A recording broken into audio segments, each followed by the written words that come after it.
Hello and welcome to Newsclick. In this episode of International Roundup, we are joined by Newsclick Editor-in-Chief Prabir Purkayastha, who will be looking at the different conflicts which are going on in the Middle East today and the reasons why they are still going on, focusing particularly on the role of the United States.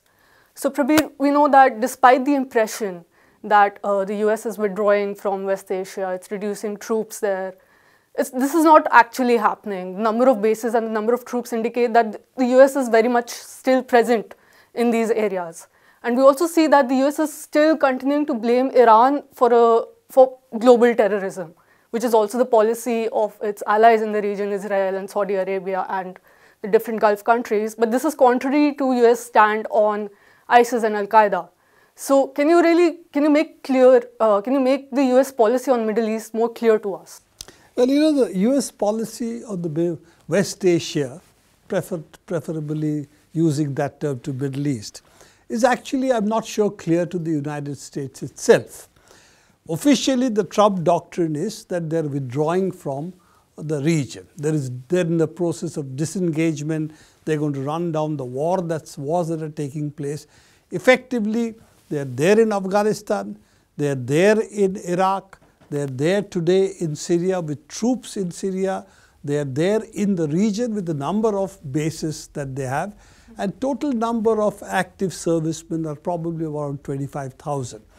The number of bases could be as many as 25 to 30, apart from other what are called lily pads, which are small bases where you have mobile troops and they go away.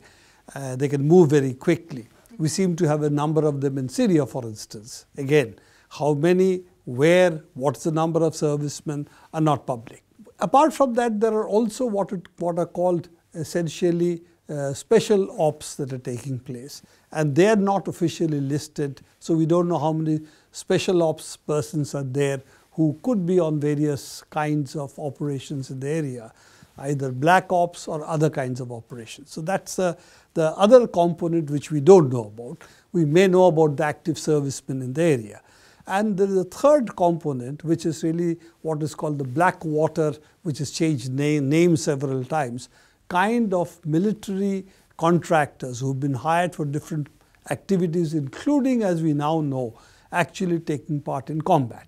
So this is the overall spread that we have of the engagement.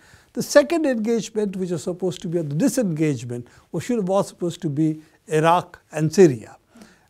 Iraq, of course, the Iraqi government has said they don't want bases, so the Iraqi troops have taken over. So air support supposedly is being given by the United States, but it is officially not actively involved in the ground operations as of now.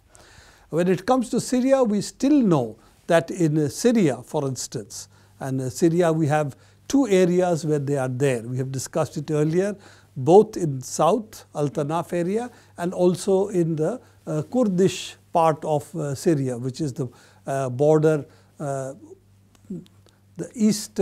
northeastern border with Turkey. And they have a set of mobile operational bases over there. So they are very much still there in Syria. So looking at this picture, we don't see disengagement.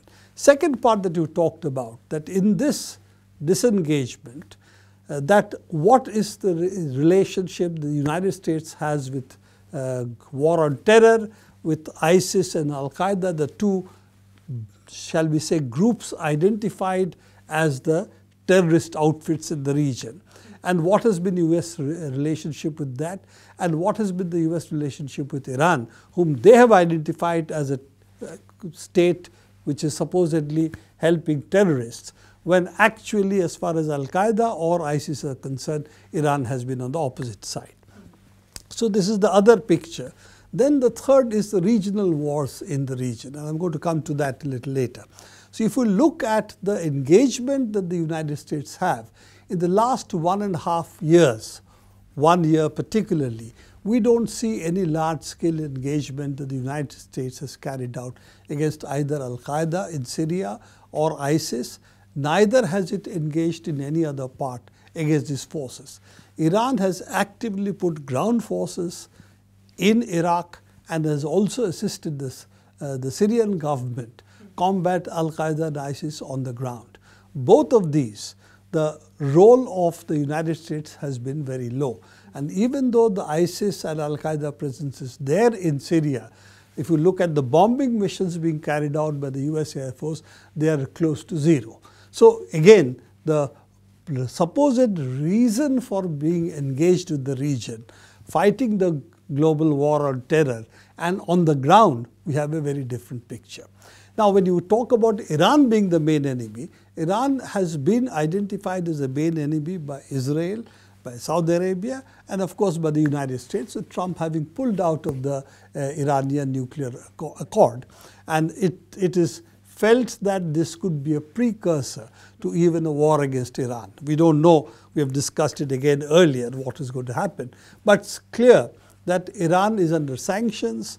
There are various entities who are being sanctioned, including threats to Indian oil companies who are going to buy or who have been buying oil from Iran. There is a threat to the European countries who have pulled out of Iran. So there is that quote-unquote economic war that is going on against Iran, but it does not seem to be reflecting in any way the so-called global war on terror the US is fighting. Because in this case, they are actually on the, shall we say, neutral in the fight, if not opposed to Iran, by actively supporting Israel on different counts. So I think we seem to see that the US policies in this region is one of continued engagement. It is more geostrategic. It is more aligned to Saudi Arabian policies. Of course, we don't know how the Jamal Khashoggi case will span out. And also the larger Israeli involvement in the region, which is the one country which wants Iran to be knocked out, if not by economic means, then through war. If we look at all the wars in the region, they seem to continue. If we look at, for instance, Afghanistan, the war still continues. The US is not pulling out of it. If we look at Iraq, there is still insurgency on the ground. If we look at Syria, the war continues. Libya is completely a failed state as of now, with the war still very much on over there. Somalia is not in a much better state either. The Yemen war is really taking a dismal turn, with at least 7 million people under threat of cholera, other diseases, and on the brink of starvation. Another 10 million in distressed conditions, and Yemen's population is 28 million. So that's a huge numbers that we are talking about. We are talking about really more than 50% of the population in the country. On top of that, Al-Qaeda is over there. On top of that, that's not the force that the United States is fighting. In fact, it is helping Saudi Arabia conduct air attacks on Yemen, and it is now openly admitted that both British and American forces are present in the command control centers and are coordinating the bombing raids on Yemen. So if you take all of it, the US under Trump has not disengaged and seems to be, in fact, getting deeper into the regional wars. And if you look at the number of bases they have, the position of their forces, it doesn't look like there is any disengagement there either. So moving on to the second issue we want to discuss today, the recent changes which have been made to US policy on cyber warfare. So Obama, during his tenure, imposed certain restrictions on when and how the US government could engage in cyber war, could perform cyber attacks. But we see that Trump administration has decided to do away with this presidential policy directive 20, in which these these restrictions were made. So what do you think would happen? What do you think would come in place of these restrictions? Well, I think cyber war represents an uncharted territory. The first officially acknowledged cyber war was really the Stuxnet attack on the centrifuges in Iran. Why I'm calling that as a cyber attack, not others, which others have talked about, is this is the first example where there was physical damage through a cyber attack. All others said, well, the communications went down, this happened, that happened, some theft of data took place. All of that I would put in a different category to an act of war in which there is physical damage and people are killed. In this case, people are not killed, but there's physical damage on the plant. I think about 900 centrifuges actually broke down because of the Stuxnet. Now, Stuxnet is therefore, in my mind, the crossing of the Rubicon. They actually employed a cyber weapon. And that cyber weapon not only attacked the centrifuges, but could have attacked a lot more installations where Siemens controllers were in place, because this was targeting the Siemens controllers, which were also in place in the centrifuges. Now, what you talked about, Obama's directions. Obama might have given those instructions, put some lines, red lines in place, but nevertheless, let's put it, the cyber war really started under Obama. And though the Russians made a number of proposals, so have the Chinese, to see that cyber attacks or cyber weapons are not used, that cyberspace is thought of as a non-militarized space, the United States has never accepted that, in the belief that they have a huge edge in cyber weapons, particularly because of their lead in IT area. Now, the problem is, while you may have more offensive weapons, but you also have far more infrastructure which is vulnerable to cyber attacks.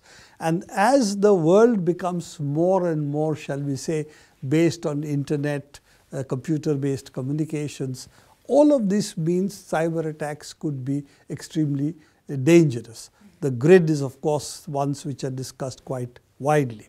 Now, clearly, when there are no red lines in place, what has happened, the military has been entrusted with taking the decision when they should employ cyber weapons or not, because that was the interagency controls that Obama had sought apparently to install with this